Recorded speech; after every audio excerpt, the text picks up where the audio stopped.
A ver, nos quedaba ver entonces a nosotros terminar la unidad, la parte de celdas. Nosotros la semana pasada vimos todo lo que era balance redox, y hoy vamos a ver, digamos, los problemas de celdas, ¿sí? Terminando con eso, ya la semana que viene la evaluación formativa de la unidad de celda y el parcial. ¿Estamos? Ahora vamos a arrancar y ya voy a poner el grado. Yo les había subido la clase de redox y le había subido, como les había dicho yo también, una clase de celdas de otro curso, ¿sí? Como para que, si querían ir viendo, etcétera, los problemas, bueno, los iban viendo, y si no, no era que suplantaba esta clase, ¿sí? Así que ahora la vamos a dar a la clase, la voy a grabar y después también la voy a subir, ¿sí? Para que tengan ya todo. Bueno. Profe, Sí. le quería preguntar porque después de celdas vienen un montón de ejercicios de otra parte que se llama... Sí, eso... No sé si tendremos tiempo de ver eso. Creo. Sí, No, eso va teórico, lo que le llegue a dar la profe de teórico. No van ejercicios de eso. Sí, profe, gracias. No, de nada. Era para eso, Agustín, que habías levantado la mano, ¿verdad? Sí, para eso. Está, gracias. Bueno, estamos entonces. Vamos a comenzar a grabar.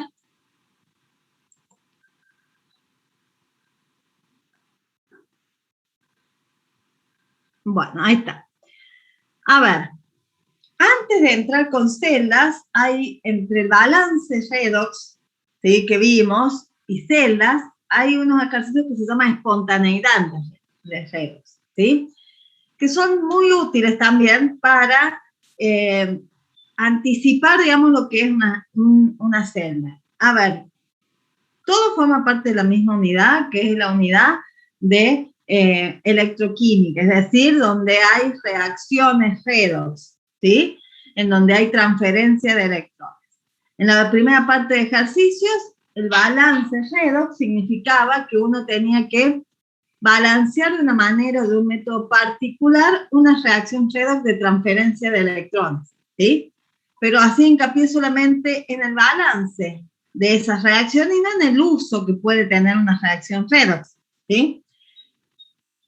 Solamente en el balance, cómo se balancea, cuántos electrones transfieren, y después cómo podemos, digamos, usar estequiométricamente una reacción, pero no dejaba de ser una reacción y un balance de una reacción y un cálculo estequiométrico como mucho de ese método, ¿sí?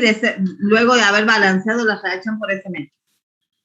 Pero en realidad, el uso de una reacción redox es lo más importante de esto, más allá del balance. Las reacciones redox se usan muchísimo, ¿sí? En la industria, en todo tipo de industrias, en varias industrias.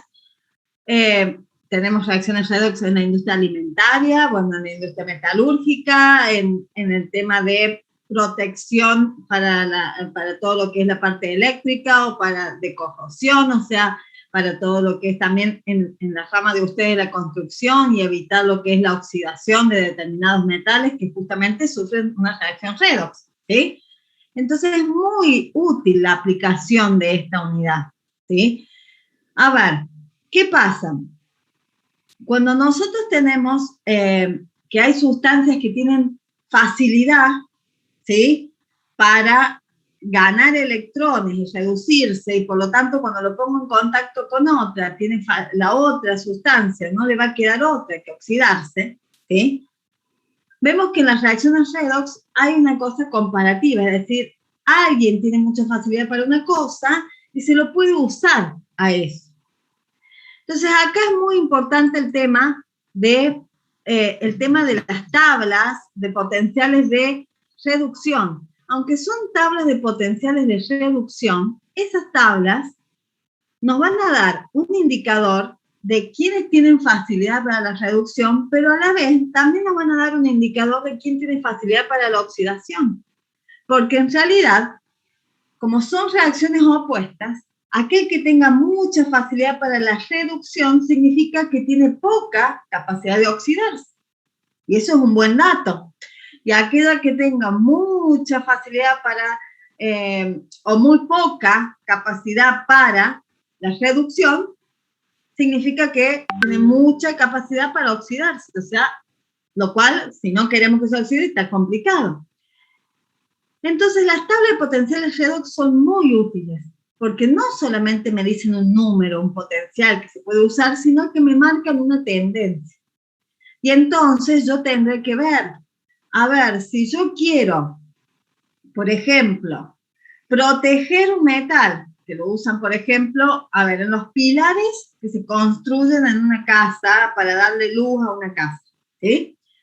Nosotros sabemos que en esos pilares, bueno, baja una determinada corriente que viene y se convierte en un voltaje más chico para que ingrese a la casa 220 de corriente y no la alta tensión que circula por los cables.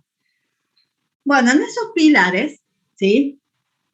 Hay una cosa que se suele llamar como cable a tierra, que se le llaman, que es como un hierro que se pone y se entierra. Esto tiene una finalidad, digamos, y también, justamente, el tema de la finalidad de la descarga, ¿sí? Pero ese hierro que se pone, o ese elemento metálico que se pone, obviamente, puede tener mucha facilidad para oxidarse, estando sumergido en el agua, con humedad, y no se lo puede proteger con pintura, porque pierde la función que tiene que descargarse. Yo lo aíslo con pintura, no va a poder conducir y descargar, ¿sí? Entonces, se suele usar otro metal al lado que se sacrifique, se le llama, ¿sí? Otro metal que tenga más facilidad para oxidarse. ¿Y eso cómo lo sé? Bueno, con la tabla de potenciales. Entonces, si yo tengo un metal que tiene más capacidad para oxidarse y lo pongo al lado de esto, van a formar, ¿sí?, una redox en donde el que tiene más capacidad para oxidarse se va a oxidar primero y el otro no se va a oxidar. Entonces voy a evitar la oxidación del que yo no quiero que se oxide, ¿sí? Se le suele llamar a esta técnica de protección ano de sacrificio. Voy a sacrificar un metal para que se oxide porque no quiero que se oxide el que a mí me interesa. Y esas aplicaciones, que le estoy nombrando una, por ejemplo, es muy útil y se puede lograr gracias justamente a conocer estos conceptos de la tendencia a la oxidación de determinadas sustancias o la tendencia a la reducción, ¿sí? Bien, ¿cómo sé esa tendencia? Con la tabla de potenciales, ¿sí? La tabla de potenciales es una tabla de reducción, ¿sí?, en donde todo está escrito de manera de reducción, es decir, tal sustancia más tal cantidad de electrones forma otra sustancia. Todo está planteado como reducciones, que es donde se toman electrones, ¿sí? Ese potencial se midió con un electrodo de referencia, es decir, yo tomé un material o un patrón y comparé los otros y en función de eso se armó esta tabla, ¿sí? Ahora, lo que yo tengo que saber es que esta tabla me indica de menor a mayor la facilidad o la tendencia a la reducción, ¿sí?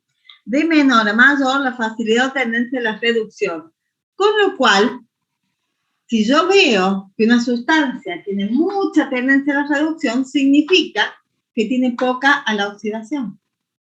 Si tiene poca la reducción, significa que tiene mucha facilidad para oxidarse. Y eso lo tengo que tener en cuenta, ¿sí? Los problemas de espontaneidad de redox, justamente lo que buscan es introducirnos en esto, en esta parte. Introducirnos en este concepto de lo que es los potenciales y el uso de los potenciales, ¿sí? Sí, Nicolás. Profe, ¿puede repetir? Mientras más alto un elemento está en la tabla, más facilidad tiene a... Ahí repito. La tabla de potenciales de reducción, es decir, tendencia o facilidad para reducirse. Cuanto más grande es el número de acá, ¿sí? Porque vean aumento, cuanto más grande es el número, más facilidad para reducirse. Y por lo tanto, poca para lo opuesto, ¿sí? Cuanto más chiquito es el número, menos facilidad para reducirse y por lo tanto más para oxidarse, ¿sí? Entonces tienen que tener en cuenta que la tabla es de potenciales de reducción. O sea que cuanto más grande es el número, más facilidad para reducirse, ¿sí? Bien. Eso, por ejemplo, en los problemas de espontaneidad de redox, vamos a ver esto, cómo podemos usar esta tabla que nos está dando una tendencia, una facilidad, ¿sí? Para comparar y para saber si algo puede ocurrir o no. Yo les pongo un ejemplo, ¿sí? Nosotros ponemos un pedazo de hierro afuera a la intemperie y decimos se va a oxidar. Lo voy a dejar desprotegido, le va a agarrar la lluvia o la humedad de la mañana, del rocío, de lo que sea, más el oxígeno, y se me va a oxidar. ¿Está? Porque bueno, porque eso va a pasar. Ahora, yo puedo dejar otro metal, pues eso zinc, y no le va a pasar eso. Puedo dejar aluminio y no le va a pasar eso. ¿Y eso por qué? No es que todos los metales, bueno, todos los metales tienen algunas propiedades muy parecidas, pero no todas exactamente iguales. A ver, ¿y el hierro por qué se me va a oxidar y los otros no? Y bueno, tiene que ver con esto. Lo mismo que, por ejemplo, uno piensa de que cualquier ácido es capaz de atacar o de disolver, ¿sí?, un metal. Cuando yo digo atacar o disolver, me refiero a que reaccione un metal y que el metal se oxide. ¿Por qué digo atacar o disolver?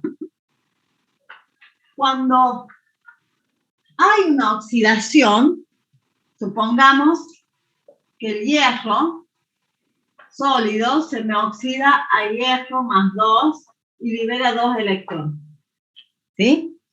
Cuando ocurre la oxidación del hierro, por lo que sea, ¿qué pasa? Si yo en mi casa tengo un caño de hierro, ¿qué voy a empezar a ver? Que de pronto se genera como huecos, ¿sí? Y se genera todo como una especie de polvo amarronado. Cuando uno va y ve un caño oxidado, ve huecos y ve todo como una especie de polvo o cascarita amarronada naranja. Que uno sabe que eso le llama herrumbre, que es... Ah, bien. ¿Y qué pasó? ¿Por qué hay huecos? ¿Qué pasó con los átomos del hierro que estaban ahí en el caño? Bueno, cuando un elemento se oxida, no es que desaparecen, porque la materia no se puede destruir, ¿sí?, sino que se transforma. Entonces, no es que desapareció. Los átomos de hierro no desaparecieron. Lo que hicieron fueron convertirse en iones. Y estos iones reaccionaron con el oxígeno y me formaron otra sustancia. ¿Sí? O sea que esos hierros, esos átomos de hierro, cuando se oxidaron, formaron iones. Y esos iones reaccionaron con el oxígeno y me fueron formando lo que nosotros vemos como el óxido o el herrumbre que se junta, ¿sí? O sea que no es que desaparecieron los átomos, sino que se convirtieron en otra cosa.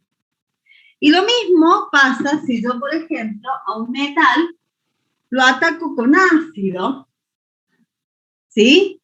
Vamos a ver como que se generan huecos. Y yo digo, ay, lo está atacando, lo está comiendo el ácido. Y en realidad está pasando lo mismo. Si yo un metal lo ataco con ácido, vamos a ver que también se generan huecos, ¿sí? Pero en este caso, los iones del metal se disolvieron con el ácido y formaron una solución, no un sólido como le hacen. ¿Sí? Se disolvieron y se fueron con el ácido. O sea, supongamos que yo meto un pedazo de caño en un recipiente que hay un ácido, cuando lo saco, voy a ver que le faltan pedazos. Y no es porque se desaparecieron los átomos, sino que porque se oxidaron y los iones se quedaron disueltos ahí en el ácido. ¿Sí? Entonces, cuando hay una oxidación, siempre va a haber como la sustancia que se está oxidando va a tener como huecos, como si se estuviera comiendo, ¿sí? Y bueno, es porque justamente se está oxidando y esos iones o están reaccionando formando otra cosa o se están disolviendo, pero siguen estando, no desaparecen, nada más que se convierten, ¿sí? Pero yo veo que ese metal tiene huecos, ¿está? Y al revés pasa con la reducción. En la reducción, si yo tengo, por ejemplo, qué sé yo, cobre más dos electrones que me forman cobre sólido, ¿sí? En la reducción, ¿qué significa? Que yo tengo iones que se van a terminar convirtiendo en átomos de un metal. Es decir, que acá pasaría al revés. Supongamos que yo tengo, o pongamos plata, para hacerlo más como si fuera un baño de plata. ¿Sí? Yo tengo acá, qué sé yo, un anillo, ¿sí? Un anillo, y yo lo sumerjo en una solución donde hay iones plata. Si yo logro que esos iones plata, que están acá, se reduzcan, acá están en una solución, si yo meto mi anillo acá, y logro que los iones plata se reduzcan, lo que va a pasar cuando yo meta, lo voy a dibujar más grande, yo tengo acá una solución de iones plata. Si yo meto acá mi anillo,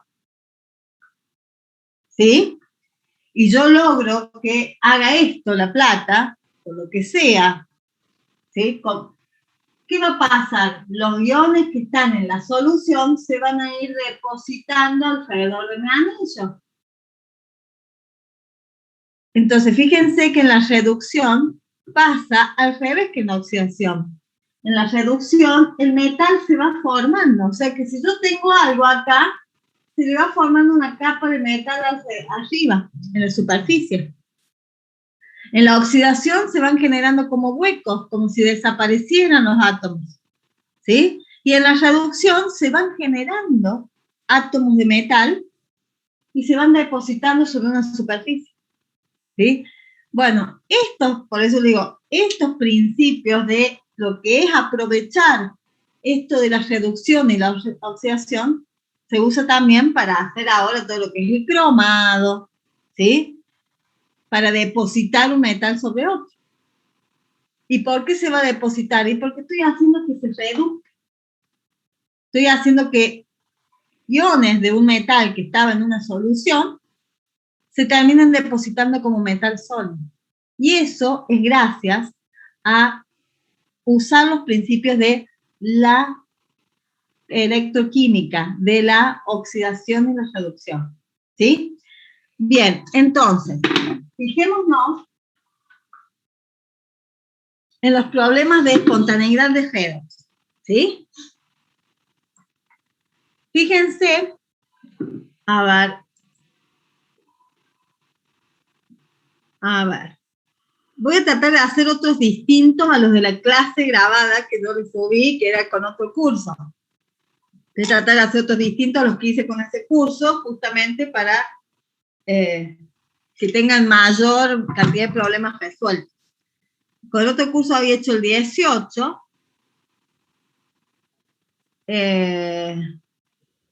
Vamos a ver de hacer el 19. 19, 20.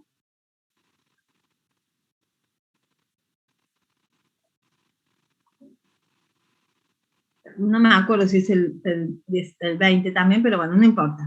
Vamos a ver el 19, dice, indique justificando su respuesta si en condiciones normales los iones cromo más 3 oxidan al cobre metálico a iones cobre más 2, ¿sí?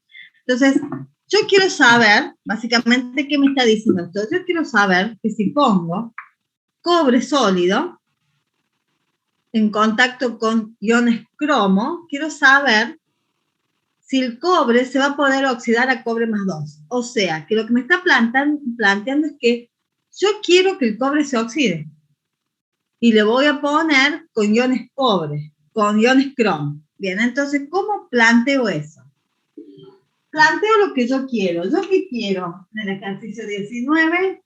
Yo quiero que el cromo, que el cobre se oxide a cobre más 2. O sea, que voy a plantear la oxidación del cobre. Cobre sólido se oxida a cobre más 2, liberando 2 electrones. ¿Sí? Bien. Esto va a tener un potencial de oxidación. ¿Y de dónde lo saco si no hay tabla de potenciales de oxidación? Hay tabla de potenciales de reducción. Bueno, yo les dije que la oxidación y la reducción son reacciones opuestas. O sea que si yo en la tabla busco la reducción del cobre más 2 a cobre sólido, voy a tener potencial de reducción. Si yo doy vuelta a la reacción, también puedo dar vuelta el signo del potencial y automáticamente tengo un potencial de oxidación. Lo hagamos. Busquemos en la tabla la reducción. Si yo voy a buscar la reducción, tengo que buscar la reacción al revés. Cobre más 2 electrones a cobre sólido. Busquemos la reducción de cobre más 2. Fíjense porque van a encontrar de cobre más 1 a cobre 0, de cobre más 2 a cobre más 1. Hay que buscar específicamente esto. Cobre más 2 electrones a cobre sólido. Lo bueno de la tabla de potenciales es que las semireacciones que me da ahí, ya me las da balanceado. O sea que no tengo que balancear entrando el método, nada. ¿Sí? Acá tenemos en la segunda hoja de la tabla de potenciales que están en la página 131, en el cuarto lugar está el cobre más 2 a cobre sólido y me dice que su potencial de reducción es 0,337. Si yo doy vuelta a la reacción, doy vuelta el potencial cambiando el signo y me queda menos 0,337. ¿Sí? A ver, déjenme ver si ven todo en la pizarra. Sí. Ok, entonces, tengo el potencial de oxidación ahora del cobre. El de reducción dado vuelta. Perfecto. Ahora, si yo quiero, como me dice el problema, que el cobre se oxida, pero me dice, indique si en condiciones normales los iones cromo más 3 pueden oxidar eso. O sea, que yo lo que voy a querer es que el cromo más 3 se reduzca. ¿Sí? Entonces, busquemos la reducción. No hace falta que nosotros adivinemos cuál es la reducción. Vayamos a la tabla de potencial de reducción y busquemos de cromo más 3 a qué se puede reducir. No hace falta saberlo, lo buscamos. Buscamos de cromo, vamos a empezar por la primera hoja. Litio, cadmio, cromo más 2 a cromo sólido. No es esa. Más abajo está la de cromo más 3 electrones a cromo sólido. Bueno, la copio tal cual. Cromo más 3 electrones, cromo sólido. El potencial estándar de reducción de esto, lo saco de ahí el valor y me dice que es menos 0,74. Menos 0,74 volts. ¿Sí? Bien, y ahora, ¿cómo uso esto para saber si va a poder oxidarse el cobre como planteé y este se va a reducir como lo planteé? ¿Cómo hago para saber si eso va a ocurrir o no? Bueno, para saber si una reacción ocurre o no, nos remontamos a lo que veíamos en termodinámica. Si una reacción puede ocurrir de manera espontánea, ¿quién era el único parámetro que a mí me garantizaba o me daba la información de la espontaneidad de algo? La energía libre de Gibbs. Exacto. El delta G o energía libre de Gibbs. Ah, bien, pero las fórmulas que vimos en termodinámica de delta G, no tengo nada de esto.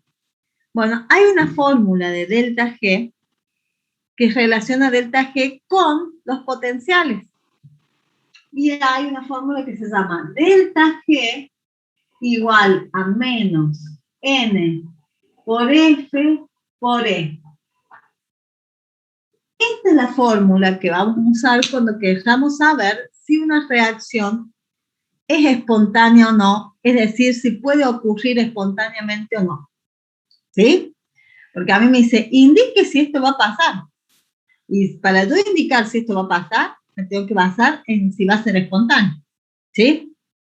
Y entonces me tengo que basar en el delta G. Fíjense que tiene un signo menos. ¿Ustedes se acuerdan cómo tenía que ser delta G para que una reacción sea espontánea? Negativo. Tendría que ser negativo. Ok, muy bien. Tiene que ser negativa. ¿Sí? Entonces, fíjense que acá la fórmula ya tiene un signo menos. O sea que la única manera que un delta G me dé no espontáneo, o sea que una reacción me dé no espontánea, es que haya una de estas tres cosas que me cambie el signo. ¿Sí? La E, la energía, debería estar positiva. La E en realidad acá no es energía, ¿sí? Es potencial. Ah, potencial. ¿Sí? Entonces, tenemos que N es el número de moles. Por lo tanto, yo no tengo número de moles negativos. O sea que siempre un valor positivo. F es la constante de Faraday, que tiene un valor de 96.500 joules sobre mol por Kelvin. ¿Sí? No puede ser negativa, tiene ese valor. O sea que lo único que puede ser positivo o negativo es el potencial. ¿Sí? El potencial de la celda. ¿Qué se le llama celda? A la combinación de las dos cosas. Así como cuando hacemos el balance redox decíamos la reacción global. Bueno, esa reacción global es la reacción global de mi celda. Y yo le llamo celda a lo que estoy construyendo, ¿sí? Yo puse en un recipiente iones cromo más 3 y le metí cobre adentro. Y quiero saber si es posible que el cobre se oxide a cobre más 2 y se disuelva en la solución y que el cromo se reduzca. ¿Sí? Entonces, eso que yo armé en un recipiente, quiero saber si va a ocurrir o no. Nos imaginemos esto así. Yo puse en un recipiente una solución de iones cromo más 3 y le metí una varillita de cobre. Quiero ver si va a haber una reacción redox ahí y si el cobre se va a oxidar liberando cobre más 2 y si este se va a reducir depositando cromo sólido sobre el electrodo. ¿Sí? Yo quiero saber si va a haber una transferencia directa entre eso y va a ser espontáneo. Bien, entonces, el potencial de mi celda.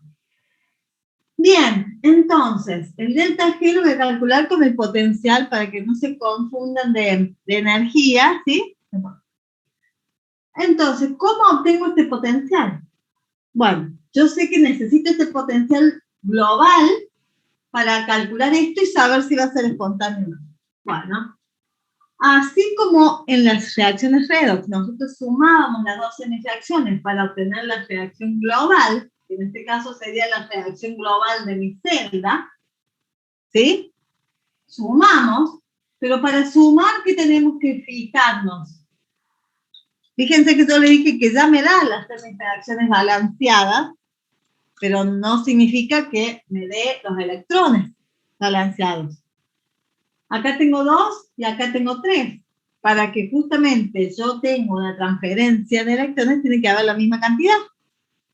Entonces, ¿qué tengo que hacer antes de sumar? Multiplicar esta por 3 y esta por 2 para que me den en ambos casos 6. Entonces, toda esta semireacción la voy a multiplicar por 3 y toda esta la voy a multiplicar por 2. No se ve ese. Un color verde, pero yo lo veo bien, pero ahí ustedes ni se les ve. Entonces, lo voy a multiplicar por 3 y lo voy a multiplicar por 2. ¿Sí? Entonces, ahora vamos sumando y multiplicando. 3 por 1, 3, recorremos acá. 3 por un cobre, 3 cobre sólido. Seguimos acá abajo, 2 cromo más 3, 2 cromo más 3, 2 por 3, 6 electrones.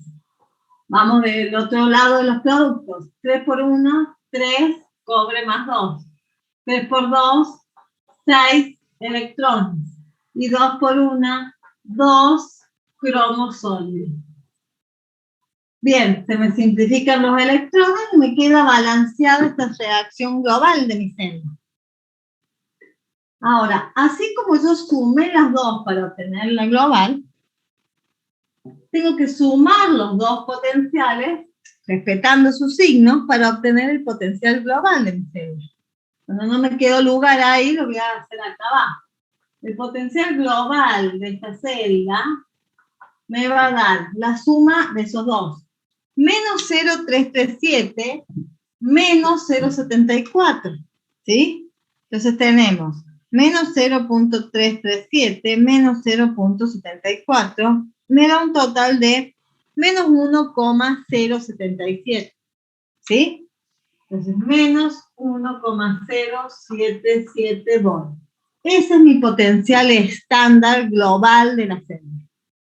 Ahora, si yo con ese potencial lo reemplazo en la fórmula de delta G, fíjense que ni siquiera hace falta numéricamente calcular delta G. ¿Por qué? Porque si yo ya sé que este me dio negativo, con el negativo de acá me va a terminar dando un delta G positivo. Y si mi delta G es positivo, significa que esta reacción global que yo planteé, de esta reacción redox global que yo planteé, en donde el cobre se oxida y el cromo se reduce, no va a ser espontánea. No espontánea. Y si no es espontánea, significa que no va a pasar lo que yo quería. Que yo cuando meta cobre adentro de una solución de iones cromo más 3, el cobre no se va a oxidar y el cromo no se va a reducir. ¿Está? No va a pasar lo que yo quería. Eso me lo dio el delta G. ¿Sí? Entonces, fíjense cómo se usa la tabla de potenciales para obtener valores, para plantear las semireacciones, ¿sí? Y para plantear estos casos hipotéticos. A ver, ¿qué pasaría si yo pongo esto con esto? ¿Sí? ¿Voy a lograr que este se oxide? ¿Voy a lograr que este se reduzca? Bueno, lo vemos con el delta G, con el potencial primero y el potencial después. Si queremos lo calculamos numéricamente, ¿sí? Acá en el N tendría que ir la cantidad de moles de electrones que se simplificaron, que es 6. En la F tendría que ir la constante Faraday, pero no me hace falta. Si me pidiera calcule delta G, bueno, sí, reemplazo numéricamente todo y calculo. Pero si me dice que yo indique nada más si va a ser o no espontáneo, yo con solo plantear la fórmula y decir que como mi potencial me dio negativo, mi fórmula de delta G queda positiva y entonces no va a ser espontáneo, ya está. ¿Sí? ¿Se entendió esto? ¿Cómo uso la tabla para determinar si algo va a poder ocurrir o no? Pero una pregunta. Sí. En el caso que nos dio la delta G positiva, y no se daría espontáneamente, nosotros si los conectásemos con una batería en un mismo recipiente, ¿se podría dar? Exacto. ¿Sí? A ver, cuando yo digo que una reacción es no espontánea, pasa lo mismo que en termodinámica. En termodinámica, cuando decimos que una reacción no era no espontánea en esas condiciones. Pero puedo cambiar las cosas. Bueno, acá en redox, ¿qué pasa? Cuando yo digo que una reacción redox que yo planteé es no espontánea, no significa que no pueda pasar. No va a pasar espontáneamente. Pero, si yo le doy este voltaje, yo se lo doy, yo lo conecto este voltaje. Fíjense que las reacciones redox generalmente son reacciones, cuando nosotros las veíamos, son reacciones de transferencia de electrones, y como hay una transferencia de electrones, nosotros podíamos tener que había reacciones redox espontáneas en donde esas reacciones redox espontáneas producen un voltaje y una corriente eléctrica, y hay reacciones redox espontáneas en donde no generan esta corriente porque no son espontáneas, pero vuelvo a repetir, no significa que no se pueda dar esto, sino que también me sirve y me indica, no se va a dar espontáneamente, pero si quiero que ocurra, la puedo conectar, ¿sí?, a una fuente y darle yo 1,077, y yo dándole este voltaje, ¿sí?, voy a lograr que se revierta y que pueda ocurrir, ¿sí?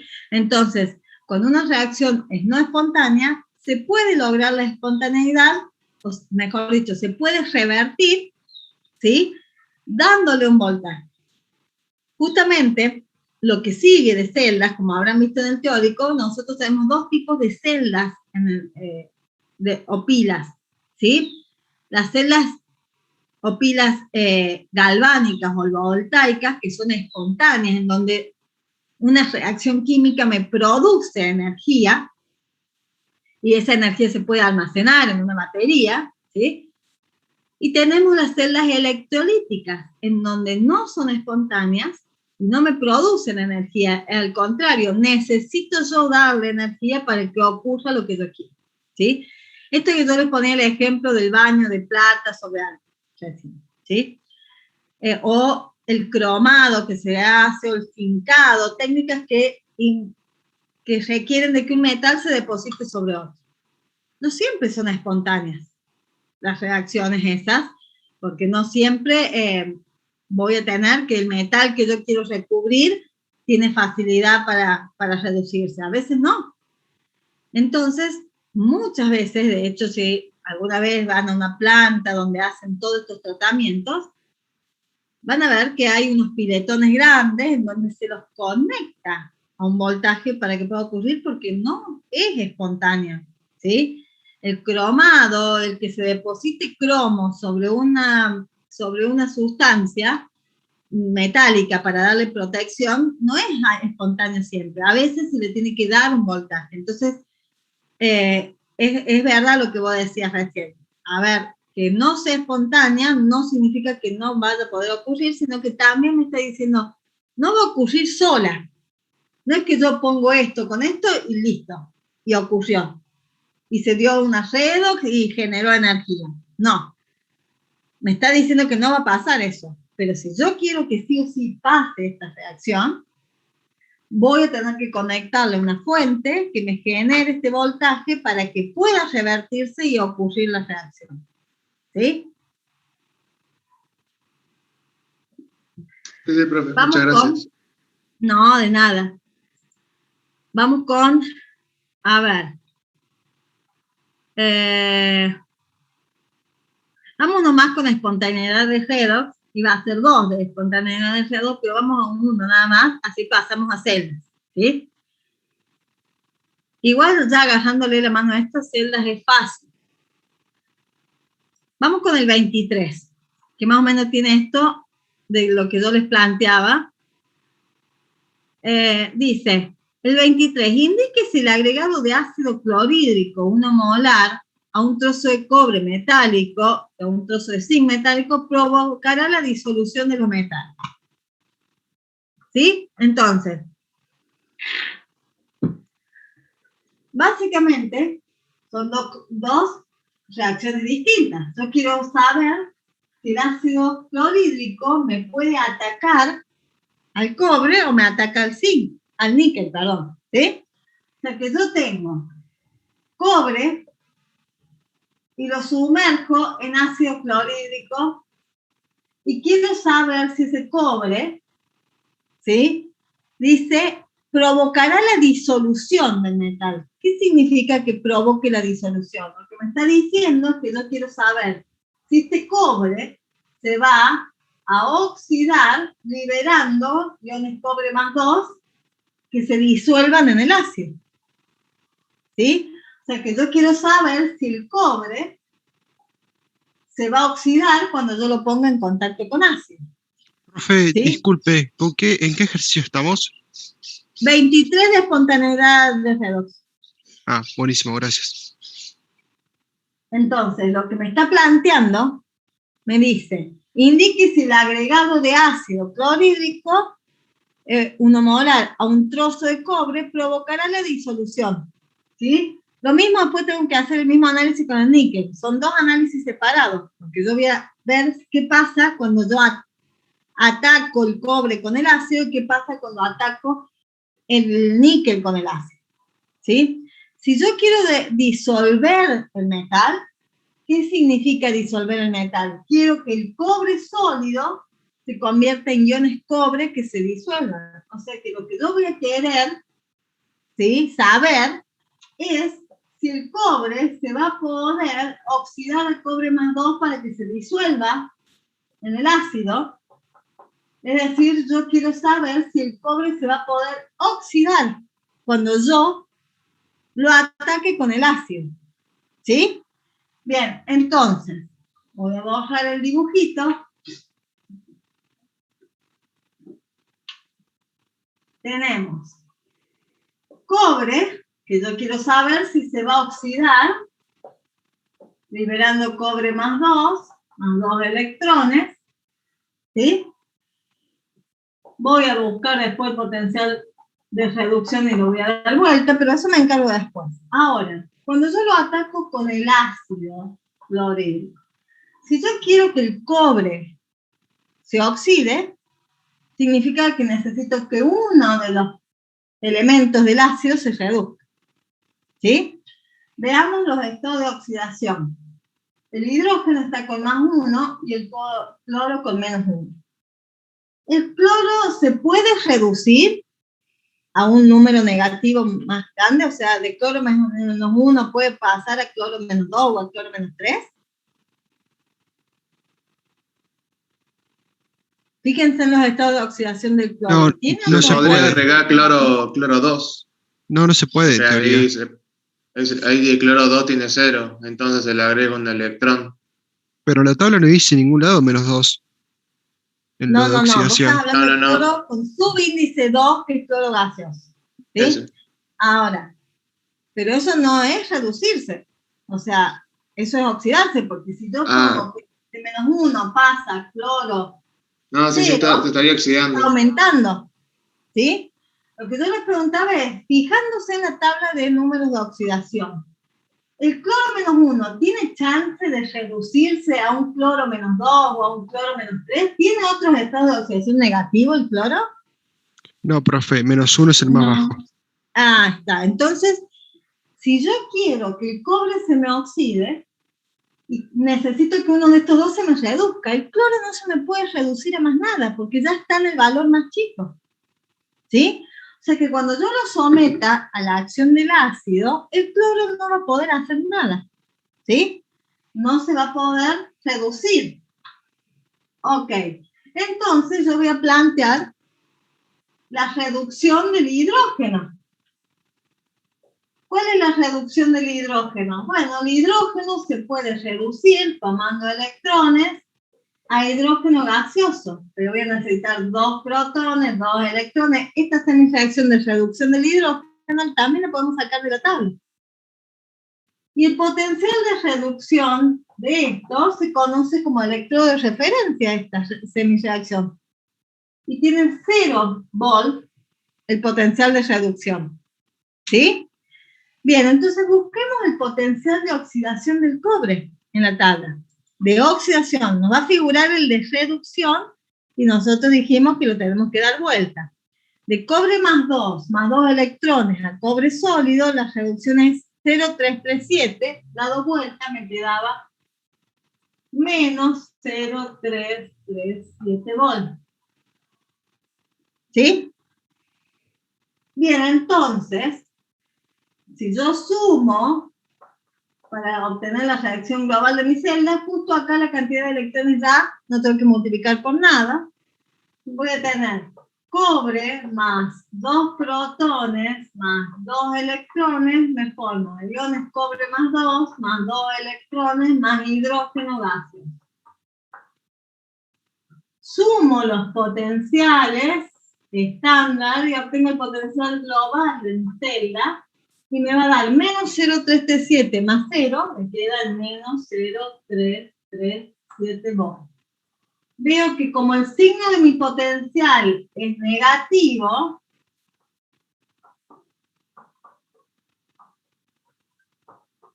el delta G me termina quedando positivo, entonces digo que no es espontánea. Espontánea. No espontánea. O sea, que si yo pongo cobre en contacto con el ácido clorhídrico, no va a ocurrir la oxidación del cobre y la reducción del hidrógeno. ¿Sí? Por lo menos espontáneamente. No va a ocurrir esto. Si yo quiero que ocurra, le tengo que dar este voltaje. O también puedo decir, si espontáneamente no ocurre esto, espontáneamente ocurriría lo opuesto. O sea, lo opuesto sería que este se oxide y que este se reduzca. ¿Sí? Pero así como está planteado, no va a ser espontáneo, o sea que no se va a disolver el cobre, como me decía el enunciado. ¿Sí? Perdón, ¿alguien que estaba hablando? Sí, yo. Nunca nos van a pedir calcular delta G, o sea, poner el valor de delta G. Sí, puede ser que se les pida. En ese caso, contamos los números de mole totales para hacerlo. Exacto, estos, los que se simplifican en la reacción global. Ese es mi número de moles. Ese es el N que va en la fórmula. O sea, sumamos los dos del reactivo y los 3 del reactivo y los 2 del producto, 5 serían ahí, ponen en ese ejemplo. No, acá son 2 y 2, pero no es que sumo el total. No es que sumo 2 más 2, 4. No, sino que en realidad acá se pierden 2 y acá se ganan 2. O sea que la cantidad total de electrones transferidos son 2. ¿Se entiende lo que digo? Sí, de 10. Entonces, es el número 2 de cantidad de electrones que se pierden, que después te los ganas, o sea, en total en esa redox anduvieron circulando 2 electrones. ¿Sí? Sí, genial, gracias. Ahí está. Ese es el número que tengo que poner. Profe. Bien. Y en la ecuación de NER, que vamos a ver después, también es el N. Ahora, ya dijimos que el cobre no va a ser entonces, no se va a disolver. ¿Sí? O sea que el agregado de ácido, un trozo de cobre, no va a disolver el cobre porque no voy a lograr la oxidación del cobre. Veamos qué pasa con el níquel. Profe, una consulta antes de que borre. Sí. Nosotros cuando cambiamos de la tabla de reducción a del cobre, estaríamos ya obviando el paso de tener que realizar la fórmula de cátodo menos ánodo porque ya estaríamos cambiando el signo. Exacto. Yo trato, yo prefiero no usar la fórmula de cátodo menos ánodo. Porque a lo largo de los años he visto que la mayor cantidad de errores es cuando usan esa fórmula. Porque para usar esa fórmula significa que hay que tomar los potenciales tal cual como están en la tabla. Y a veces lo que hacen es darlos vuelta acá y después hacen la fórmula de cátodo menos ánodo y es como que le terminan cambiando el signo 2 veces. Yo prefiero, pero cada uno lo hace como... Yo por eso ni les nombré la fórmula de cátodo menos ánodo. Ustedes habrán visto para calcular el potencial. Yo prefiero seguir siempre la misma metodología. Si yo planteo una oxidación, planteo un potencial de oxidación. Es decir, el de reducción cambio de signo. ¿Sí? Usando un concepto teórico que es el mismo, pero cambio de signo. Si yo esta reacción la di vuelta, el signo también lo doy vuelta. Prefiero ir haciendo las cosas así y después sumar la reacción global y sumar los potenciales para obtener el globo. Entonces, como que siempre sumo. Si yo después hago cátodo menos ánodo, generalmente he tenido la mayor cantidad de errores en esa fórmula. Por eso ni la nombro yo. ¿Sí? Pero si la pueden usar, sí, la pueden usar. Yo no soy de incitar a usarla. ¿Sí? Bueno, seguimos, ahora queremos ver lo mismo, pero ahora lo queremos ver con el níquel. Así que acá yo quiero níquel, ¿sí? Quiero que el níquel se disuelva y devuelva, o sea, la reacción de reducción sigue siendo la misma, porque si el níquel se disuelve, yo sé que el cloro no se puede reducir, o sea que lo único que se puede reducir del ácido clorhídrico es el hidrógeno. O sea que la reacción de reducción la dejo. Veamos, busquemos el níquel. A ver, ¿qué reducción vamos a buscar? El níquel se convierte en níquel más 2, ¿sí? O sea que la reducción que vamos a tener nosotros acá es níquel más 2 electrones que se convierte en níquel sólido. Igualmente, ustedes lo que pueden hacer es buscar. Si ustedes no sabían que era níquel más 2, lo que hacen es buscar, ¿sí? En la tabla de potencial, a donde aparezca el níquel como catión, que se reduzca a qué, ¿sí? Entonces vamos buscando y tenemos zinc, cromo, después acá galio, hierro, cromo, cadmio, níquel más 2, abajo el cobalto, más 2 electrones de níquel sólido. Ahí está una semireacción de níquel, ¿sí? Si siguen buscando en la tabla no van a encontrar otra más de níquel, ¿sí?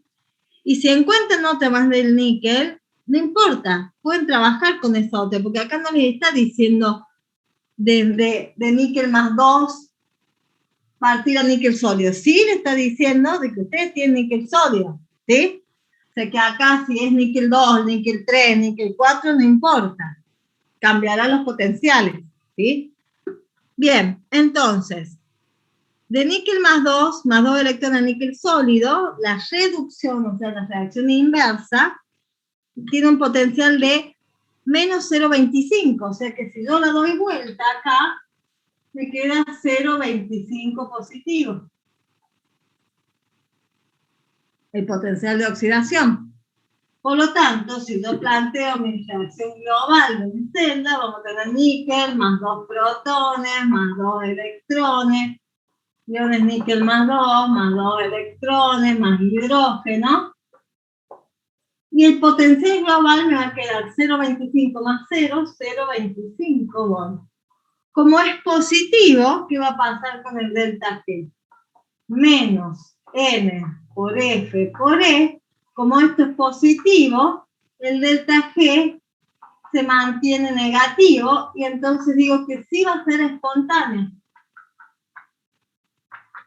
O sea que cuando yo sumerja níquel sólido en ácido clorhídrico, sí se va a oxidar el níquel, ¿sí? Sí se va a disolver en el ácido el níquel, pero el cobre no.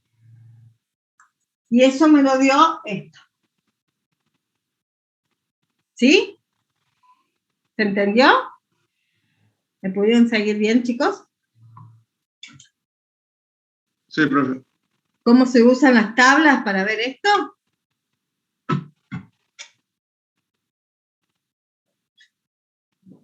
Bueno, vamos ahora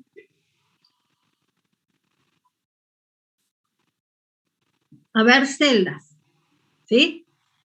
Que ya habiendo visto esto, es mucho más fácil entender celdas.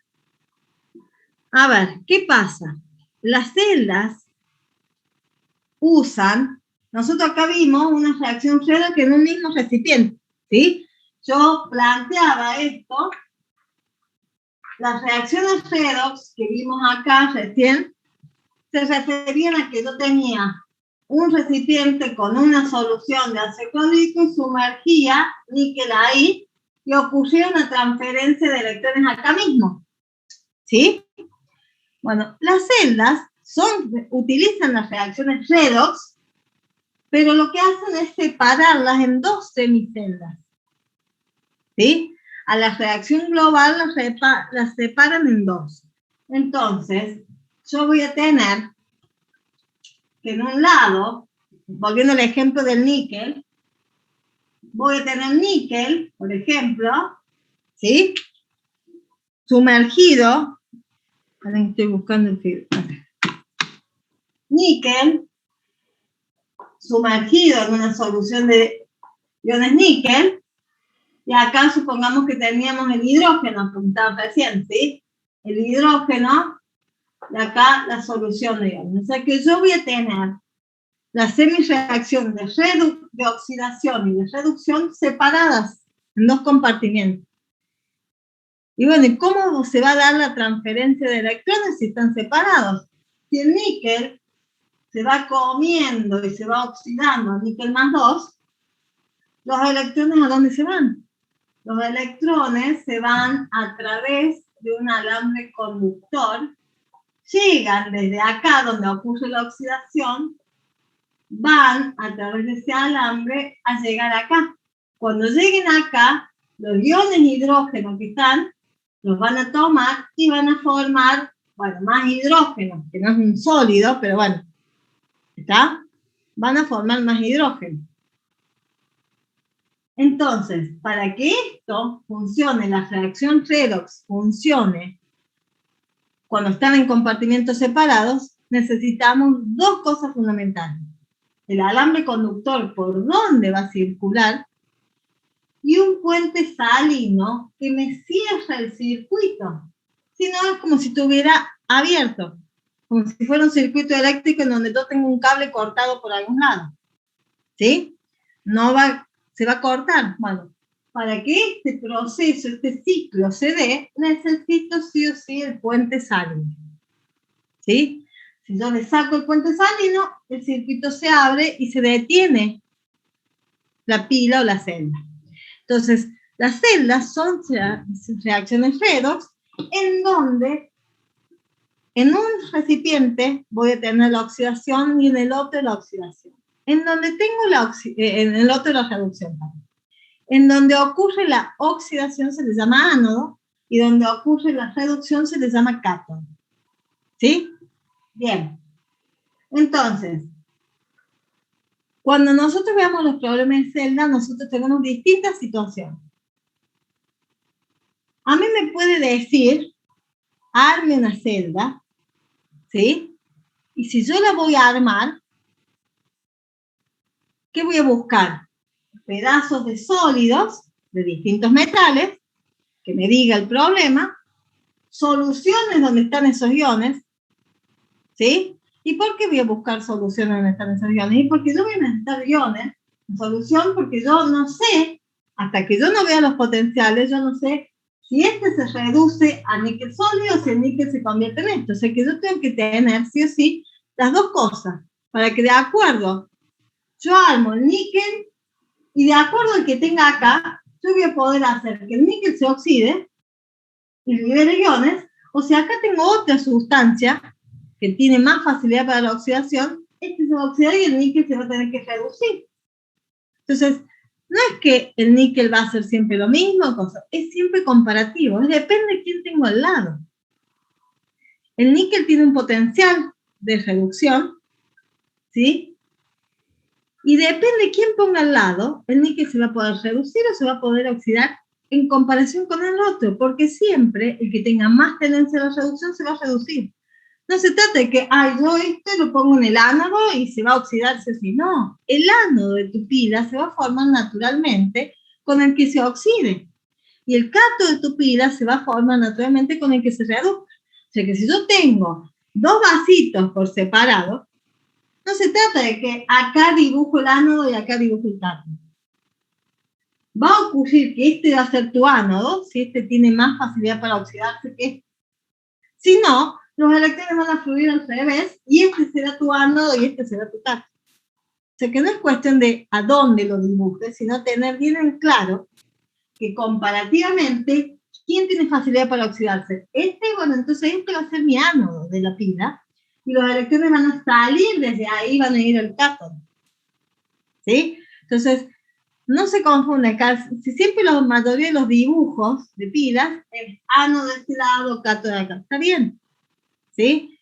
Al igual que cuando yo planteo semi-reacción de oxidación, semi-de-reducción. Pero eso no significa que cuando yo en la práctica tome, supongamos en mi casa, agarro un vaso y otro vaso, ¿sí? O una jarra y le pongo solución de algo y solución de algo. Y meta los dos metales.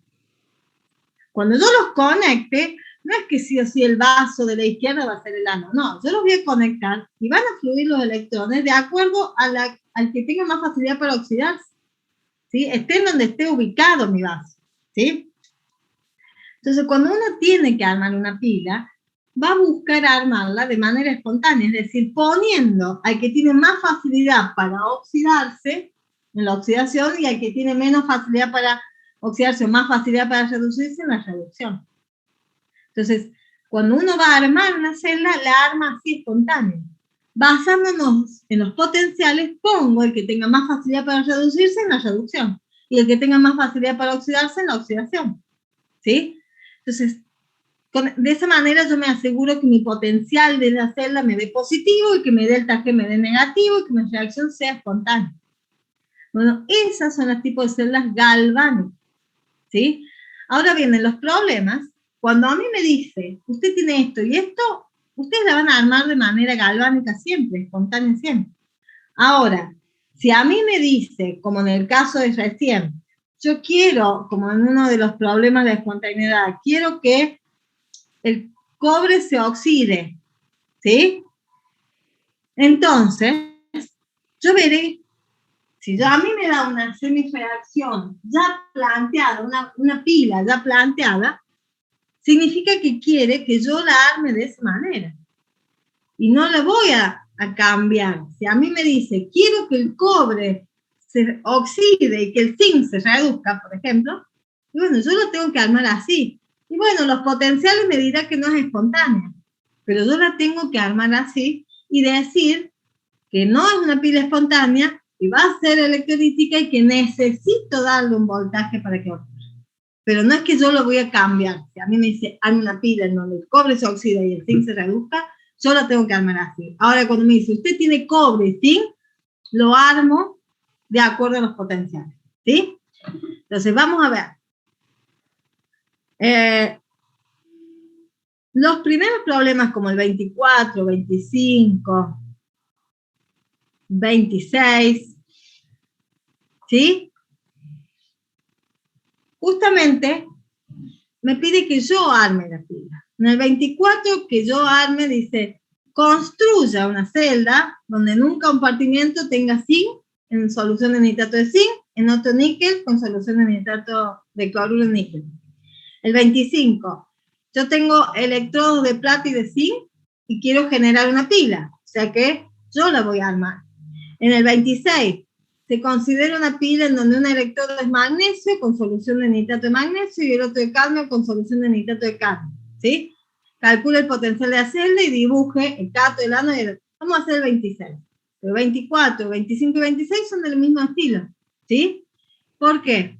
Porque a mí me dice que considero una celda en donde tengo un electrodo de esto con esto y otro electrodo de cadmio con esto, ¿sí? Me dice qué va a haber en cada lado. Ahora, yo la voy a armar de manera espontánea. Si yo la tengo que armar, la armo como galvánica, siempre espontánea, ¿sí? Entonces vamos a hacer el 26. Entonces me dice, considera una celda que conste de un electrodo de magnesio en contacto con una solución de nitrato de magnesio. Bueno, acá el costadito la vamos a dibujar, ¿sí? Yo todavía no sé quién es el ánodo y quién es el cátodo, pero yo sé que en un recipiente voy a tener magnesio en contacto con una solución de nitrato de magnesio. Y en otro recipiente voy a tener cadmio en contacto con una solución, de nitrato de cadmio. ¿Sí? Yo todavía no sé si los electrones salen de acá para allá o de allá para acá. No sé todavía quién es mi ánodo y quién es mi cátodo. ¿Sí? Bien, entonces, lo que vamos a hacer es buscar la reducción de los iones manganeso más 2 a magnesio sólido y de los cadmio más 2 a cadmio sólido. ¿Cómo sé que el magnesio está con más 2 y el cadmio más 2? Digo, miro la fórmula, ¿sí? Fíjense, determinen los estados de oxidación de las sustancias que están ahí. Bien, entonces buscamos magnesio más 2 electrones a magnesio sólido y buscamos cadmio más 2 electrones a cadmio sólido. A ver, no sé si estoy atajando, ¿no? Sí. Buscamos esos dos en la tabla de potenciales. Y vamos a escribir cuál es el potencial estándar de reducción del magnesio y cuál es el potencial estándar de reducción del cobre, del cadmio, perdón. ¿Sí? Buscamos los datos en la tabla. Si ya los vieron, me van diciendo. A ver. Hace rato, acá. Cadmio, encontré primero el cadmio. Cadmio más 2 electrones. Me dice que el potencial de reducción es menos 0,403. Menos 0,403. Estoy buscando, todavía no sé quién se reduce, ¿sí? Estoy mirando los potenciales. Buscamos el potencial del magnesio. Busquemos el magnesio. Acá veo el manganeso. El del magnesio. Menos 2,37. ¿Cómo, perdón? Menos 2,37. Perfecto. Menos 2,37 voltios. ¿Sí? Perfecto. A ver. De los dos, ¿cuál es el mayor número? El de CD, no me acuerdo el nombre. El de abajo. Exacto. O sea, el mayor de los números, matemáticamente, ¿sí? Los dos son negativos. Menos 0,403 es más grande que menos 237. ¿Sí? Porque está más cerca de cero. ¿Está? Entonces, en la escala algebraica, cuando se hace en el lado negativo, cuando su valor absoluto es más grande, o sea, es cada vez más chico. ¿Sí? O sea, de estos dos números, matemáticamente, este es el más grande. Por lo tanto, significa que este va a tener mayor potencial de reducción que este. Entonces, este lo voy a dejar en la reducción, en el cátodo. Y entonces el otro, no me va a quedar otro, que darlo vuelta y que se oxide, porque cuando yo los conecte, como este tiene mayor potencial de reducción, se va a reducir. ¿Sí? Y entonces el magnesio lo doy vuelta. Y vamos a plantear magnesio sólido que se oxida a magnesio más 2 electrones. Por lo tanto, cambio el potencial y le empiezo a llamar potencial de oxidación y le cambio el signo. Y ahora ese al oxidarse va a ser mi ánodo. Bien, entonces ahora puedo, ya que puse cada uno con la mayor facilidad que tenga, puedo plantear mi reacción global de la celda. La transferencia de electrones es justo la misma, o sea que vamos a tener, no hay que multiplicar por nada, magnesio sólido más cadmio más 2 electrones, me forman magnesio más 2 electrones, más cadmio sólido. Bien, el potencial estándar de mi celda, ¿cuál va a ser? La suma de los dos. Más 237 menos 0,403, ¿cuánto me queda el global de mi celda?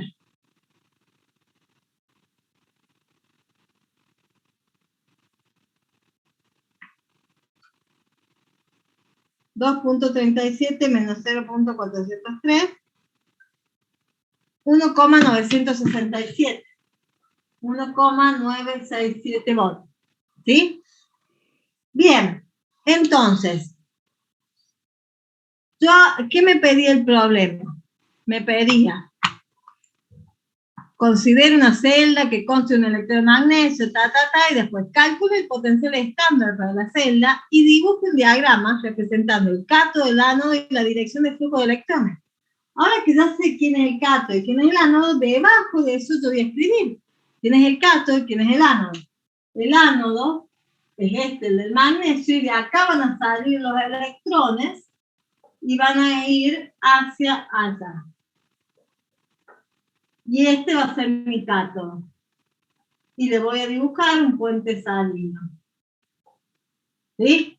El puente salino lo más común es dibujarlo con una sal, como el cloruro de potasio, es lo más común que se usa como puente salino, ¿sí? Si es que le pidieran a ustedes que le pongan cuál sal tiene adentro el puente salino, cosa que no creo que nunca les pidan que digan cuál sal tiene.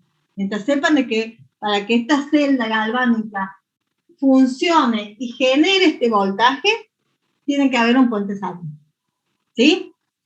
Entonces esta celda es una celda espontánea, en donde va a generar este voltaje, ¿sí? Ahora bien, ¿por qué me aclaraba esto de 1 molar? Porque cuando estos potenciales de reducción de la tabla, ¿sí? Si ustedes se fijan, en el título dice potenciales normales, potenciales estándar de reducción a 25 grados, ¿sí? Cuando esos potenciales, mis soluciones, tienen concentraciones 1 molar, ¿sí? Para concentraciones 1 molar, el potencial estándar coincide con el real de mi celda. El potencial real de mi celda es igual al potencial estándar de mi celda para concentraciones 1 molar. ¿Y por qué? Bueno, porque hay una ecuación, que es la ecuación de NER, que me permite calcular el potencial real de mi celda. Cuando digo real, ¿a qué me refiero? Es que a veces yo puedo tener soluciones acá con otra concentración.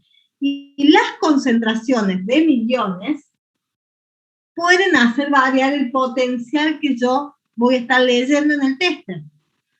Puede ser que tenga un potencial mayor o menor de estándar, que es el teórico calculado. O sea, fíjense que esto de calcular el potencial estándar, ver quién es mi ánodo, quién es mi cátodo, lo voy a hacer siempre en celda. Siempre. Este va a ser siempre mi primer paso. Ver quién se oxida y bien quién se reduce, plantear la reacción global y el potencial estándar de mi celda.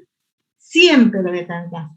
Me pida o no me pida, lo voy a tener que hacer siempre, porque es el potencial teórico de esa celda. Ahora, si esa celda tiene cambios de concentración, yo tengo que usar otra ecuación para hallar el potencial real de mi celda, que es la ecuación de NER, ¿sí? Yo ahora les voy a escribir la ecuación de NER, les voy a poner cuáles son los valores de cada cosa y voy a plantearles, para finalizar ya, un problema aplicando la ecuación de NER, ¿sí?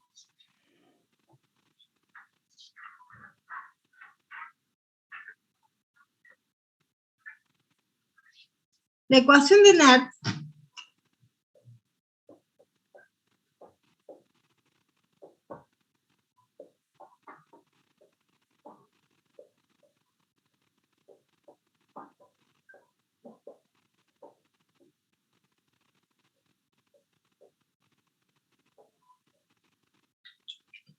esa es la ecuación de NER, ¿sí? ¿Qué es cada cosa? Bueno, este es el potencial estándar de mi celda, que se saca, como ya vimos, sumando los potenciales de oxidación y reducción de mi celda. El N son los moles de electrones transferidos en mi reacción global de mi celda. ¿Y el Q qué es? El Q, esta es la parte en donde relaciona parte con equilibrio. El Q, no sé si ustedes se acordarán, que es el cociente de reacción de equilibrio, ¿sí? Bien, este cociente de reacción, ¿qué fórmula tenía para calcular en equilibrio un cociente de reacción? Para calcular un cociente de reacción en equilibrio, al igual que para calcular una K de equilibrio, ¿qué necesitaba yo? Tener la reacción global balanceada y saber que los sólidos y líquidos no iban en una K o en un cociente, ¿sí? Eso hay que volverlo a tener presente. Entonces, el cociente de reacción siempre se va a plantear con la concentración de todos los productos elevado a su coeficiente estequiométrico. Por eso es necesario ver la reacción global, dividida la concentración de los reactivos, también elevado a su coeficiente estequiométrico. ¿Sí? Ahora, si se acuerdan, en equilibrio, en el planteo del Q o de la K, ¿cuál era la diferencia? Es que las concentraciones en la K eran concentraciones en equilibrio, en el Q eran concentraciones en cualquier momento. Pero sí tenían que ser concentraciones en molares, ¿sí? Y sí tenían que ser de soluciones acuosas o gases. O sea, iones en solución acuosa o gases. No podían ir sólidos o líquidos, ¿sí? Esas cosas de equilibrio hay que tenerlas presentes para no plantear mal el Q. Porque si planteo mal el Q, después me va a dar mal el potencial. ¿Sí? Bien. Vamos entonces a ver una aplicación de esto.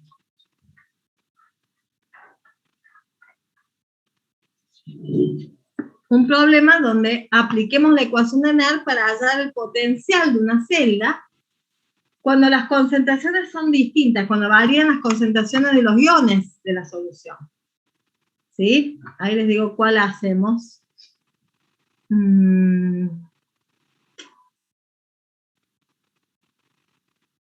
Quiero aprovechar de hacer...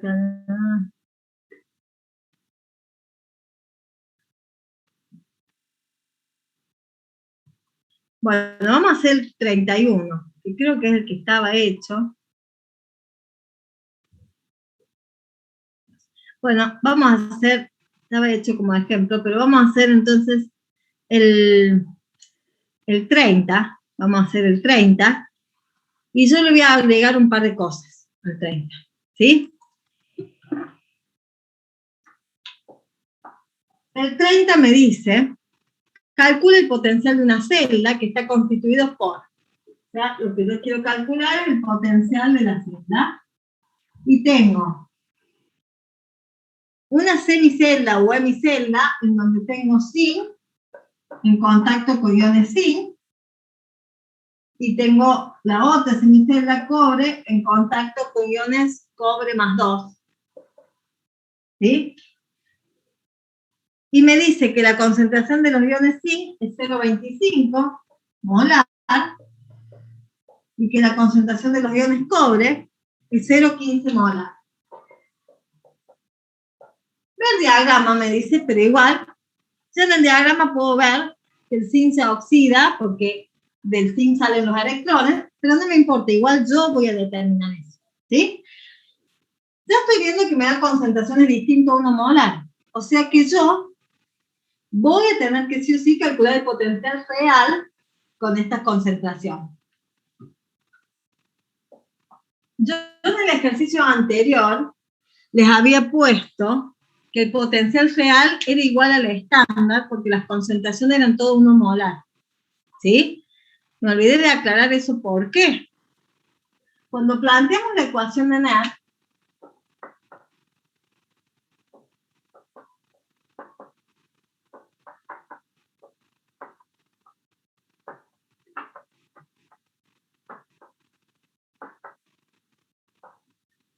¿sí? Si todas las concentraciones de los iones son 1 molar, el Q me va a quedar igual a 1. Porque si yo tengo productos 1 molar elevado a la 2, a la 3, no me importa de cuál coeficiente, y tengo reactivos con concentraciones 1 molar, también elevado a lo que sea, me va a dar 1 siempre. Por lo tanto, cuando las concentraciones son 1 molar, para concentraciones 1 molar, el Q me termina dando 1, y logaritmo de 1 es 0.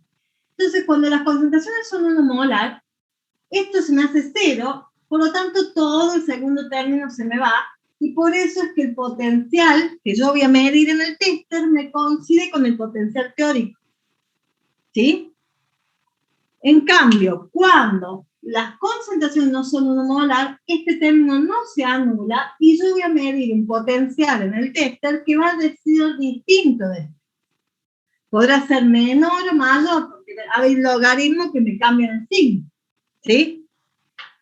Bien, entonces yo no sé cuál va a ser. Eso voy a determinarlo. El potencial de estas.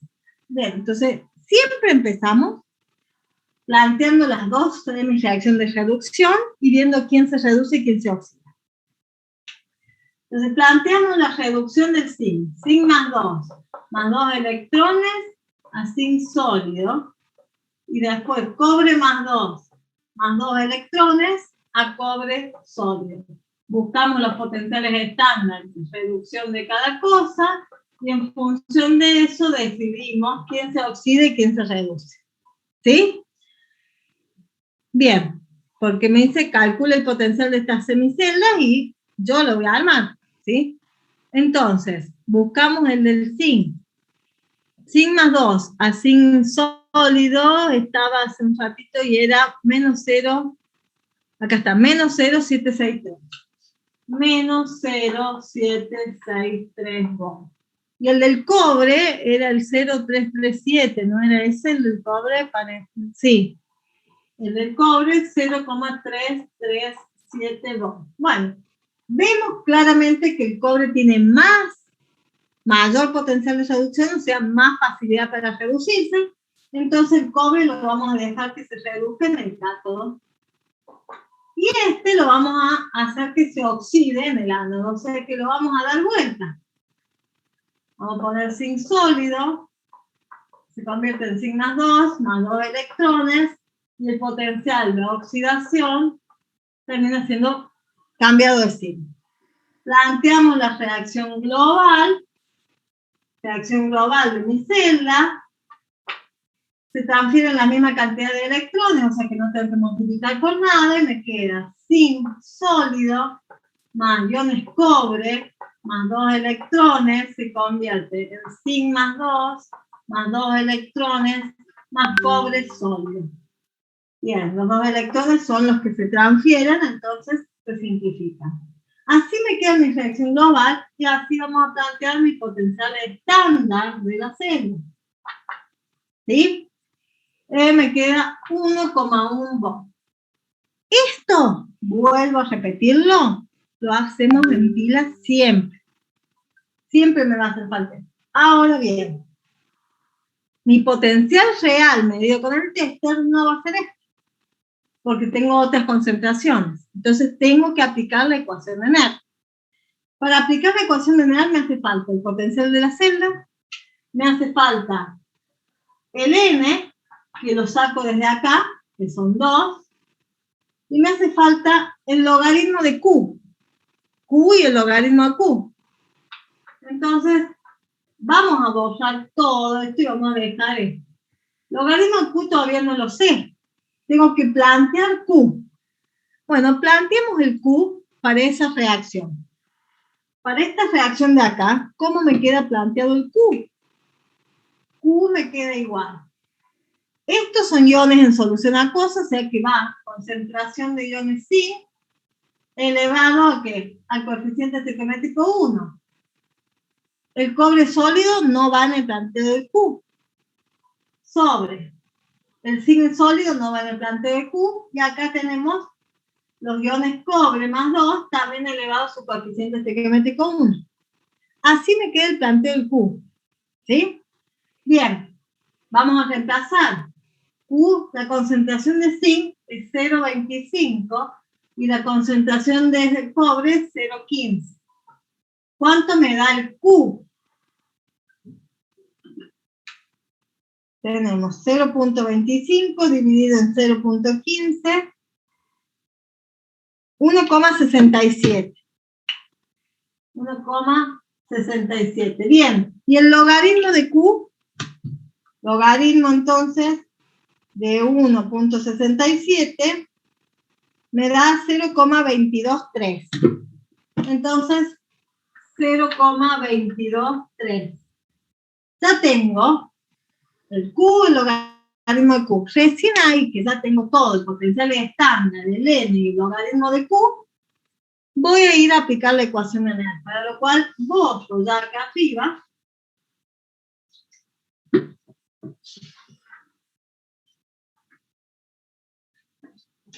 Bien, potencial de mi celda es igual al potencial estándar de mi celda, ¿sí? menos 0,059 sobre n logaritmo de Q. Entonces reemplazamos. Potencial de mi celda es igual al estándar, que es el teórico, 1,1 volt, menos, paréntesis, 0,059 volt sobre el n era 2. Y logaritmo de Q, 0,223. ¿Sí? Esto es logaritmo de Q, chicos, ¿eh? O sea, no me vuelvan a calcular el logaritmo de 0,223. Calculamos Q y logaritmo de Q, directamente reemplazamos el logaritmo de Q por el valor numérico. Entonces, ahí obtenemos mi potencial de la celda. ¿Cuánto me da ese valor? 1,09. 1,09 volt. Bajó muy poquito, el teórico era 1,1 y el real 1,09. ¿Sí? Bajó muy poquito, pero las concentraciones tuvieron una pequeña influencia en esa variación. ¿Sí? Entonces, siempre plantear entonces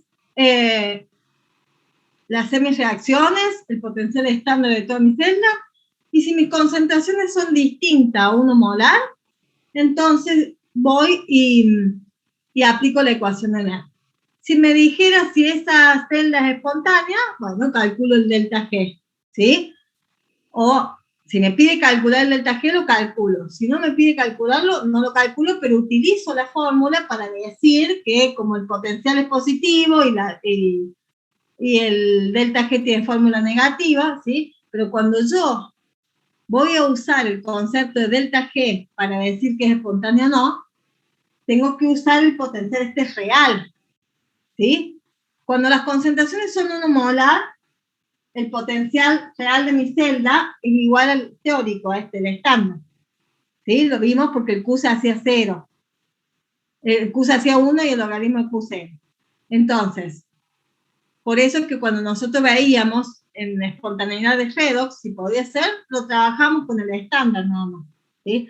Ahora, cuando mi celda tiene otro valor de concentración, este es mi potencial real, y con este potencial real, yo aplico la fórmula de delta G, y digo, porque en este caso varió muy poquito, pero puede haber concentraciones que hacen que mi logaritmo de Q sea negativo, y entonces termine siendo positivo acá, ¿sí? Más grande, o a veces puede ser que el logaritmo de Q sea tan grande que este término negativo sea más grande que esto y me termina dando acá un potencial negativo y acá un potencial positivo, ¿sí? Entonces, cuando yo voy a decir, si yo tengo concentraciones distintas a 1 molar, el delta G lo hago con el real. Para concentraciones 1 molar, el real coincide con eso, ¿sí? Entonces, menos n por F y por E, como el E me dio positivo, el delta G es negativo, y decimos que entonces mi celda esta es una celda galvánica, ¿sí? Para que no encuentro acá. Es una celda espontánea, una celda galvánica. ¿Sí? O voltaica. Bien, ahora, a mí me podría pedir que calcule la K de equilibrio. Se lo dejo como planteado. En este problema no me lo pide, pero puede ser que no te lo pida que hacen la K de equilibrio. La K de esta reacción. Porque este es el Q, no la K. Quiero hallar la K de esta reacción redox. ¿Cómo hallo la K de esta reacción redox? Vamos a usar la misma ecuación de Nernst, pero teniendo en cuenta una cosa. ¿Sí? La ecuación de Nernst dice que el potencial es igual al potencial estándar de mi celda, menos 0,059 sobre n, por logaritmo de Q. ¿Sí? Ahora, en el equilibrio,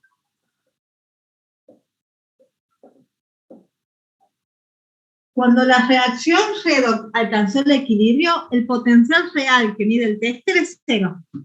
En el equilibrio, el potencial de mi celda medido por el tester me va a dar 0 volts.